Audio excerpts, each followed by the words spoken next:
आदाब दोस्तों। बहुत से लोग गीता देवी पे वीडियो बनाने कह रहे थे कि वो गीता देवी का मामला क्या है। एक सी न्यूज़ पे थोड़ा सा वीडियो चला था, उसके बाद कुछ जानकारी नहीं मिली।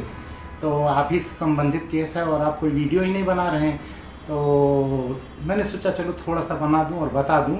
तो ये मामला है, मेरे ऊपर एक नोटिस आया था, उसका जवाब देना था। तो मैंने नोटिस का जवाब तब के एडीएम अशोक कनौजिया को दिया और मैंने उसमें बता दिया था कि ये सब जो हमको नोटिस मारे हो, नोटिसबाजी बंद करो। अगर मैं लड़ जाऊंगा तो 12-15 पुलिस वाले जेल जाएंगे, ज़मानत नहीं होगी।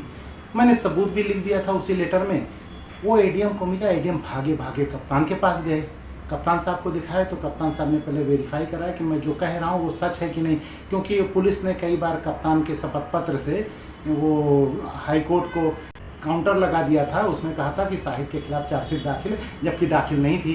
तो 2 बार इन लोगों ने हाई कोर्ट में झूठ बोला था। तो जो रिपोर्ट बनाता है, जो ले जाता है कप्तान सीओ, सब उसमें थे शामिल। तो मैंने वही चीज़ बता दी थी कि अगर लड़ जाऊंगा तो सब लटक जाओगे।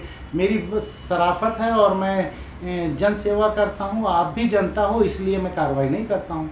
जब उसने वेरीफाई करा लिया तो उसको लगा अरे बाप रे बाप, ये तो फंसा देगा। जल्दी से उन्होंने सीओ आलापुर को बुलाया, जगदीश लाल टम्टा उस वक्त सीओ थे। वो बेचारे आए, उसके बाद उनसे कहा ऐसे ऐसे है, शाहिद को किसी केस में बंद किया जाए, कुछ करो यार। अच्छा, जगदीश लाल टम्टा के पास ब्लॉक के बहुत से लोग जाते थे कि हम लोग बड़ा परेशान हैं, कोई काम नहीं करने देते, 420 को कुछ भी टेंडर निकले आपत्ति लगाए रहता है, सबकी रोज़ जांच करवाता है, कहाँ से अव्वल ईंटा लगाएं, ये लगाएं वो लगाएं, जो भी अपना इनका रोना था वो लोग रोते थे। जगदीश लाल टम्टा को मौका नहीं मिलता था। ये जब इस कप्तान की तरफ से पाए कि कहीं भी डालना है, तो उन्होंने बुलाया कि आप लोग पैसा खर्चा करो, तो नंबर आ गया, मैं कर दूंगा कार्रवाई। अच्छा, किसी को ले आओ, महिला को। गीता देवी एक थी, उन्होंने अपने दामाद के खिलाफ केस किया था। उसमें कप्तान से रोज़ कहती चार्जशीट लगा दो, सीओ से कहती, एसओ से कहती थी। तो ब्लॉक वाले और जगदीश लाल टम्टा ने गीता देवी को सेट किया, ऐसे ऐसे एक मुकदमा आप अगर तहरीर दे दोगी तो हम आप वाले मुकदमे में चार्जशीट लगा देंगे। ये बोले कि हम उन्हें जानते नहीं, देखें नहीं, ये नहीं वो नहीं, तो कैसे लगाएं, कैसे क्या करें। कहना वो सब हम लोग देख लेंगे, तुमको कुछ नहीं होगा, बस फटाफट हम लोग सब कर देंगे। उससे 24 जून को तहरीर दिला दी। मैंने बताया भी एक केस में, तहरीर में उसने दिया कि श्रीमान जी शाहिद मुनीर हमारे गांव के पास गई हैं, उनका हमारे दरवाजे पर से आना जाना था। वो एक दिन आए, उन्होंने कहा कि तुम मेरी लखनऊ में बहुत पहचान है, तुम्हारी लड़की को बैंक में नौकरी दिला दूंगा, कभी मैं आऊँ या किसी को भेजूंगा तो तुम मेरे उसके साथ चली आना, मैं वहाँ बात करा के दिला दूंगा। फिर एक दिन आए और मुझे बोले कि चलो तुम। तो उसके बाद मैं अपने लड़के से बोली कि हम जा रहे हैं लखनऊ, शाम तक आएंगे। मैं उनके साथ चली, वहाँ ले गए और मेरे साथ दुर्व्यवहार किया और मुझे मारे, पटके और जाति सूचक शब्द कहा। मैं किसी तरह छुड़ा के चली आई और 2-2.5 महीना पुरानी बात होगी। घर वालों ने मुझे तब शांत कर दिया था। आज मैं खुद थाने आई हूँ।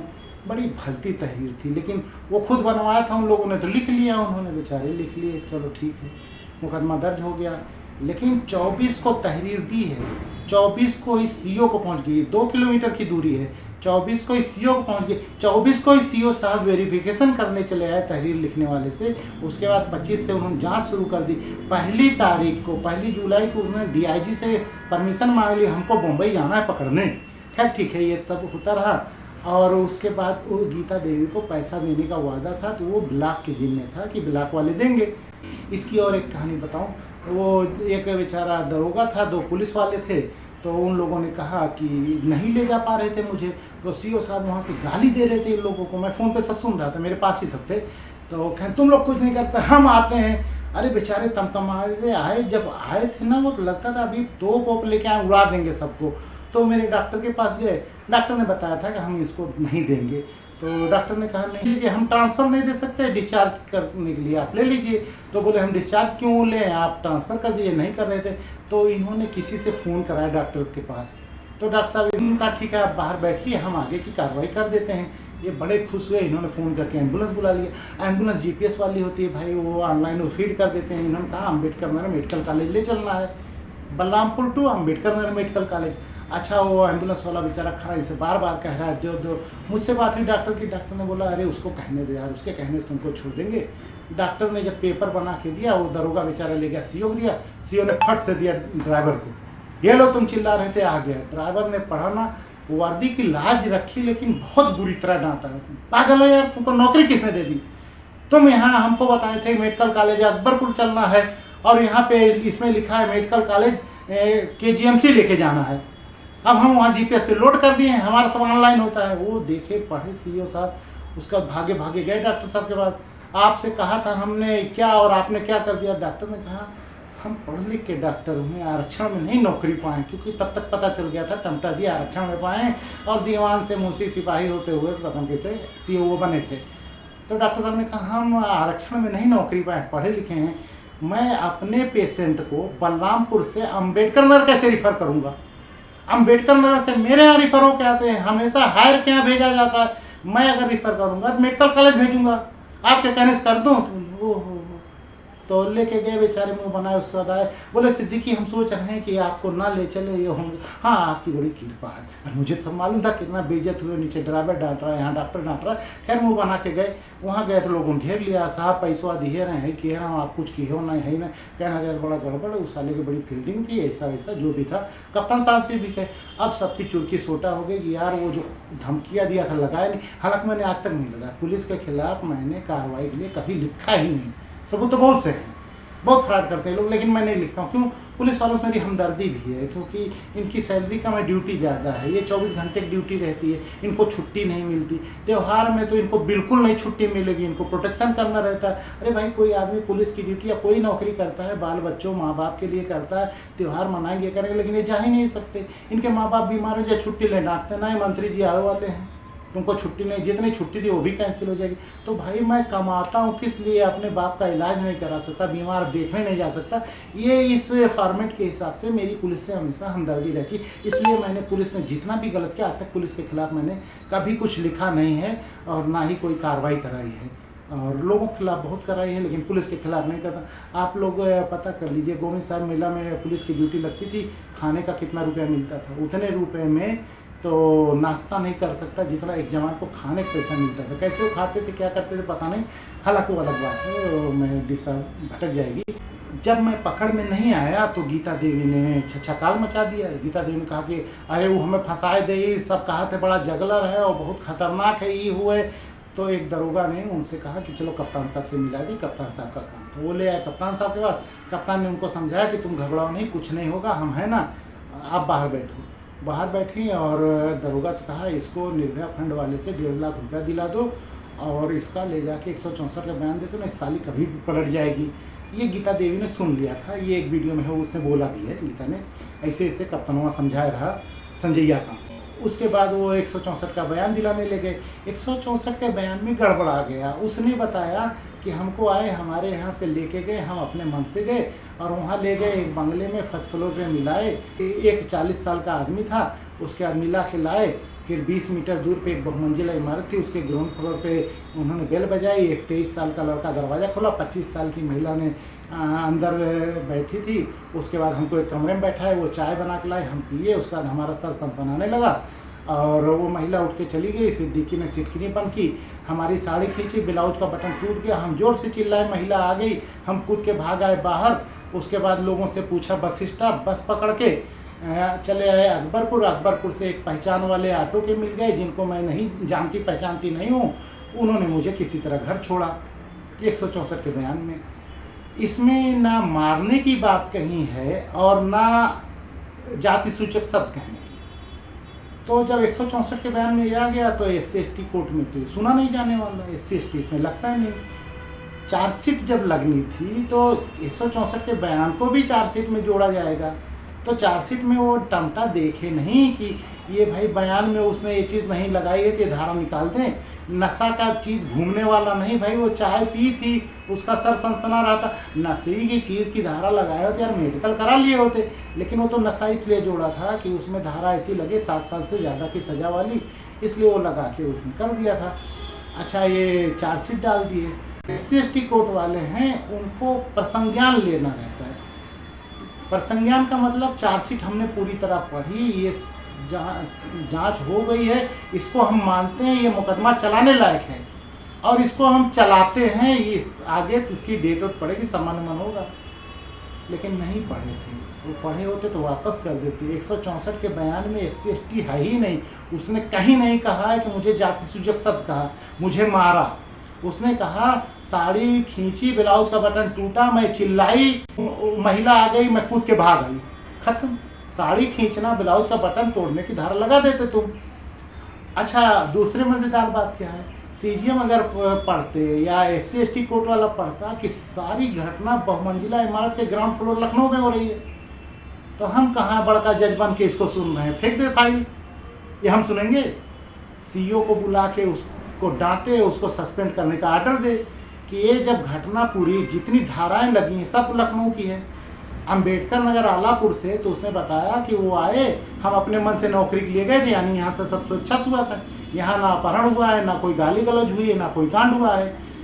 लखनऊ जाने के बाद भी किसी व्यक्ति से मिलाए हैं, अच्छे से बात होती हुई है।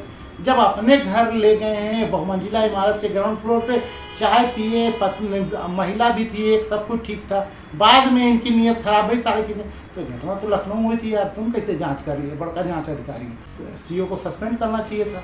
स्पेशल कोर्ट वाले बेचारे जो SC/ST कोर्ट है, वो कुछ पर संज्ञान लिया, डेट, नोटिस, सम्मन, वारंट, NBW, कुर्की सब कर डाले, जबकि उनको सुनने का अधिकार ही नहीं है यार, पर संज्ञान लेने का अधिकार नहीं, पर संज्ञान गलत लिया उन्होंने। लेकिन कि अभी कहेंगे अदालत के खिलाफ बोलना क्या यार, अब क्या बताऊं, इसमें क्या कर सकते हैं। लखनऊ का केस तुमने देखा कैसे? कमेंट करूं तो तुम गुस्सा जाओगे कि अदालत पे कमेंट करते हैं। अरे तुम कमेंट लायक हो यार, तुमको तो कुर्सी से उठा के फेंक देना चाहिए, लेकिन भाई ठीक है, चलेगा। तो हम भी उस पर नज़र रखें कि और वो कर लो, हमारा घर गिरवा दो, बुलडोजर चलवा दो, जितनी सज़ा देनी इस पर दे लो, उसके बाद हम लड़ेंगे कि साहब ये कुल कहाँ कर डाले था, कुछ नहीं, इतना सब कर डाले। उसके बाद इधर हाल फिलहाल में जब पैसा वो, तो उसकी के बाद मुकदमा जब दर्ज हुआ है जून में, तो ये गीता देवी पैसा मांगने लगी ब्लॉक वालों से। प्रमुख ने वादा किया था, जो विकास यादव हैं, जितेंद्र पांडे अकाउंटेंट हैं, इन लोगों ने वादा किया था, नहीं दे रहे थे। अगस्त महीने में उसने अपनी लड़की से 7 लोगों के खिलाफ मुकदमा, प्रमुख के भाई, एक मास्टर और कान को सबके खिलाफ कुछ पैसा लेके उनका नाम काट दिया गया। जितेंद्र पांडे के खिलाफ भी उसने कहा था, सबके खिलाफ मुकदमा लगवा दिया। उसके बाद उसने भी 1.5 लाख रुपये अपराध कर लिया समाज कल्याण से, निर्भया फंड वाला। बाद में वारंट हुआ, कुछ जो भी रहा, तो अभी पिछले साल एक दिन उसका अगस्त में शायद या किस महीने में समझौता हुआ, तो बड़ा हाईलाइट हुआ था कि कोई बहुत बड़ा समझौता हो रहा है। तो पत्रकार लोग गए, तो वहाँ शोर शराबा था, तो कुछ वकील लोग मिले पत्रकारों से, बोले अरे बाबू आलापुर में कुल फर्जी होता है। तो 2-3 फर्जी मुकदमों की डिटेल उन लोगों ने दी, वकीलों ने, तो उसमें मेरा भी नाम था। इनके ऊपर इसी की माई ने कराया है और एक मेवालाल ने कराया है। तो सारा मुकदमा लेके पत्रकार लोग उधर भिड़ गए। तो वो लोगों ने गीता से भी मुलाकात की, गीता का स्टिंग किया, तो स्टिंग में गीता ने सब बड़बड़ा दिया। स्टिंग में सब नाम है, मैं लगा देता हूँ, बहुत बड़ा वीडियो बना है। तो ऐसे 7 भी लोगों ने वीडियो बनाया, 2 पुलिस वाले हैं, 3 पत्रकार हैं, 2 बाहरी लोग हैं। तो गीता देवी से जब भी पूछोगे पूरी कहानी, वो 15 मिनट की है, पूरी कहानी टप टप टप टप टप टप बोलती है। अदालत में बहुत पक्का सबूत लगेगा, लेकिन जब लगाया जाएगा, अभी तो मैं लगा नहीं रहा हूँ। तो उसकी लड़की ने भी पैसा लेके समझौता किया और वो 1.5 लाख रुपया वापस करने वाला भी इन्हीं लोगों से लेके वापस किया और मुकदमा ख़त्म हुआ।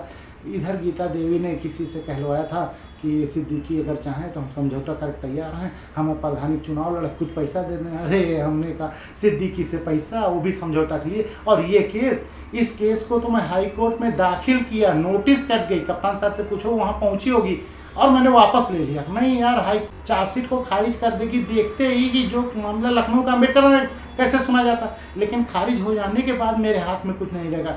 ये मुकदमा तो बहुत लोगों को लेके जाएगा, तो पहले सब लपेटे में आ जाए, उसके बाद मुकदमे की खारिज करना और ख़त्म कराना होगा। इसी एक मुकदमे से मेरे सारे मुकदमे जुड़े हैं, क्योंकि ये मुकदमा कब लगा? ये मुकदमा तब लगा जब गुंडा एक्ट का नोटिस कटा। गुंडा एक्ट का नोटिस कब कटा? जब मैंने RTI में मेरे 400 केस लगे थे और उसकी सुनवाई होनी थी, तब गुंडा एक्ट का नोटिस कर रहा। गुंडा एक्ट के नोटिस में क्या लिखा था? लिखा था मेरे 2 मुकदमे, एक मेवालाल का, एक स्कॉलरशिप का। तो मैंने नोटिस के जवाब में मेवालाल वाले के बारे में भी बताया, स्कॉलरशिप वाले बारे में भी बताया क्या क्या फर्जी है। तो सारी चीज़ें एक साथ जुड़ी हैं। गीता देवी का मुकदमा जब सुना जाएगा तो सारे मुकदमे एक साथ सुने जाएंगे और ये सुप्रीम कोर्ट से होगा। और मैं जाऊँगा, अभी नहीं, थोड़े दिन बाद जाऊँगा। और मैं अभी पुलिस पे नज़र रख रहा हूँ, वो मेरे खिलाफ कितनी कार्रवाइयाँ कर सकती है, क्या क्या एक्शन ले सकती है, मेरी गिरफ्तारी के लिए क्या क्या प्रबंध कर सकती है, जैसे वारंट ले या फिर सर्विलांस लगाए या मुझे पकड़ने आए, फिर यहाँ जहाँ पे आए, जहाँ जिस सिटी में रहूँ वहाँ के मेट्रोपॉलिटन मजिस्ट्रेट के पास मुझे हाजिर करे, फिर मैं वहाँ अपने सबूत दिखाऊँ। उसके बाद उन लोगों से सबूत मांगा जाए, 3-4 दिन के लिए वो लोग रोके जाएँ, उसके बाद मांगा जाए तो मैं पूरी अपनी डिटेल दूँ, फिर यहीं से वो हाई कोर्ट सुप्रीम कोर्ट जो भी जाना जाए। मैं इस चक्कर में हूँ, देखते हैं कब अम्बेडकर नगर पुलिस आगे कदम बढ़ाती है, उसके बाद चलेगा। अगले वीडियो में मैं गीता देवी का 7 मिनट का वीडियो लगाऊंगा, देखिएगा, बहुत मज़ेदार है। आज ये इतना ही बता देता हूँ, फिर भी धीरे धीरे बताता रहूँगा, अपने बारे में ज़्यादा बोलने की ज़रूरत नहीं है।